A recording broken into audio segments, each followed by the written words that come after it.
అమ్మ మాట వినాలి. రాము 5వ తరగతి చదువుతున్నాడు. ఇంటి దగ్గర అమ్మ చెప్పే మాట ఎప్పుడు వినడు. అమ్మకు ఏమాత్రం సహాయం చేయడు. చదువుకోమన్నా వినిపించుకోకుండా బయట ఆటకే వెళ్ళిపోయేవాడు. నానమ్మ కూడా అమ్మ మాట వినమని రాముకు చాలాసార్లు చెప్పింది. అయినా పెడచెవిన పెట్టేవాడు. ఒకరోజు ఒరేయ్ అంటూ వీధిలో ఆడుకుంటున్న రామును అమ్మ పిలిచింది.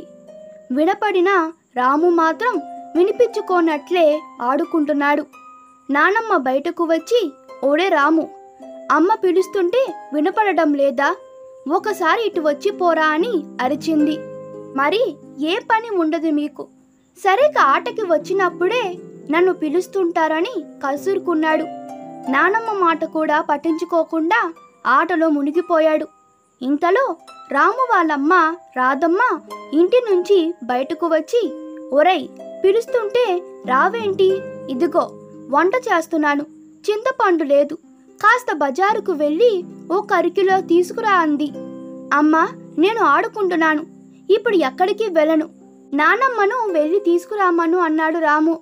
బయట ఎండ ఎక్కువగా ఉంది, నానమ్మ వెళ్ళలేదు, నువ్వే తీసుకురావాలి అంటూ 50 రూపాయల నోటును బాబు చేతిలో పెట్టి ఇంటిలోకి వెళ్ళిపోయిందామె. అమ్మ చెప్పినట్లు దుకాణానికి వెళ్ళడం తనకు ఇష్టం లేదు.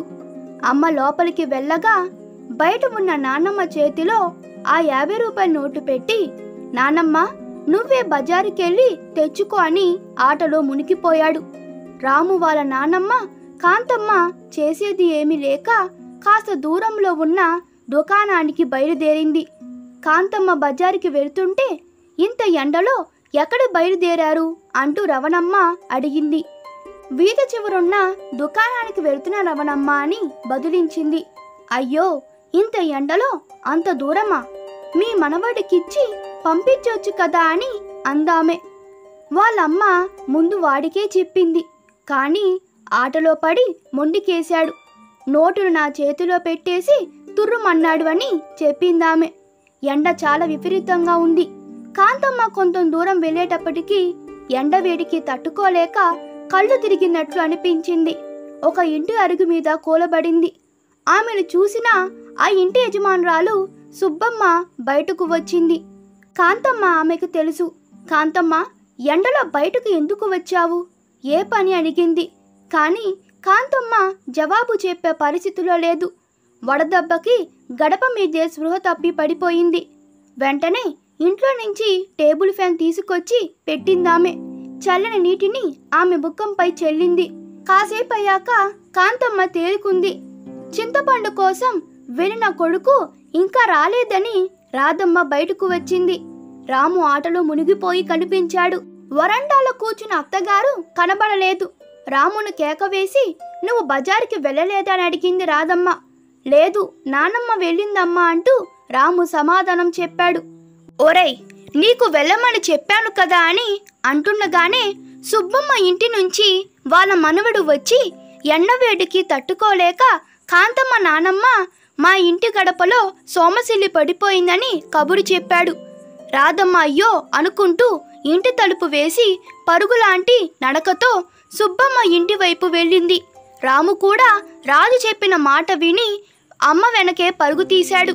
సుబ్బమ్మ ఇంటికి వెళ్ళేటప్పటికీ కాంతమ్మ కాస్త తేరుకొని కూర్చునుంది. ఆవిడను చూడగానే రాధమ్మ మనసు కాస్త కుదురుపడింది. అత్తగారితో, మీరెందుకు ఎండలో బయలుదేరారు, నేను వాడికి చెప్పాను కదా అని బాధపడింది. రాము కూడా నానమ్మను చూసి, నానమ్మ తప్పైపోయింది, నేను అంత దూరం ఆలోచించలేదు, అమ్మ చెప్పిన మాట వినకుండా ఆటలో మునిగిపోయాను, నిన్ను వెళ్ళమని చెప్పాను, ఇంకెప్పుడు అలా చేయను, పద మన ఇంటికి వెళదామంటూ నానమ్మ చెయ్యి పట్టుకున్నాడు.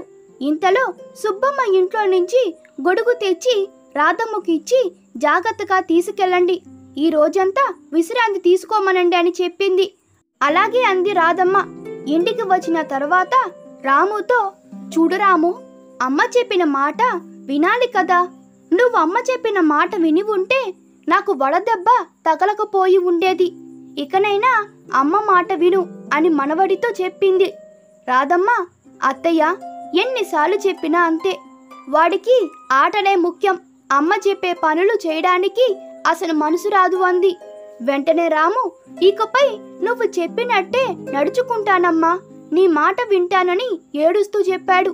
అప్పట్నుంచి రాము అమ్మ చెప్పినట్లు చిన్న చిన్న పనులు చేయడం, చదువుకోవడం చేసేవాడు. ఈ కథ మీకు నచ్చినట్లయితే మీ అభిప్రాయాలు కామెంట్లో తెలపండి. Please like, share and subscribe to my channel. Thank you.